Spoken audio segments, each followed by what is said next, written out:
Hai, tao bising nungai biri. Ngasi di index sing jela mak minus le. Haji ai mobile screen du lage. Tao bising Nifty 50 su minus lei, Nifty IT su minus lei, Nifty Auto su minus lei, Nifty Bank minus,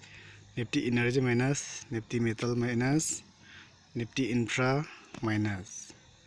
Aduna ngasi je ai ngasai na hai tau na ngasi khara theng dok re aduna ngasi na tro hayeng hai tare na hayeng stock sing je handak limit hafta amani je negative trend le hafta ama hai tare hafta ama khara hen de negative trend no le bullish no le minus ta le ni na je se population be yabagi yamna matang charaba any stock sing hai tare ne loina ayamna indexing le riba kano sing je loina le be yaba kano atani ai sin no le be ai stocks in example on higher das lazy as a tawisi si ajik laibe abang atani si yang si minus trend la ising si mai selan ma laibe abang atani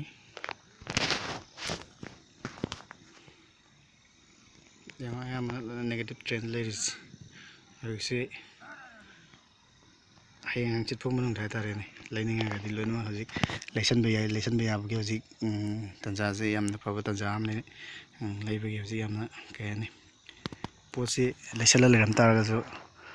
हजिक से minus चले ना थोनिंग दे दी आई मोत दे दम मरम दे केदा मै positive तो लाका दे ना high हम पोते तो ना हजिक माइनस चले ना yon थोरगा मु पॉजिटिव खला दी नगाय रो दना हाई से नेगेटिव ट्रेंड न ले से बैंक के जो ICICI माइनस नि बंधन बैंक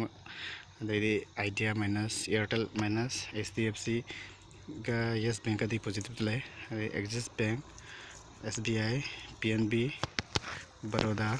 ब्रिटानिया नेगेटिव मतने लेजे अदना यारगा दी लोन वाच लिस्ट थंबे हाइदी मयाम से लेबे आपकी कुदोंग चापा हजिक से कोरोना वायरस की नेगेटिव ना चलरो मतुंदा मार्च फेब्रुआरी मार्च नेगेटिव चलरो मतुंदा अदु मतुंदगी अमुक फजना रिकवर तौरगा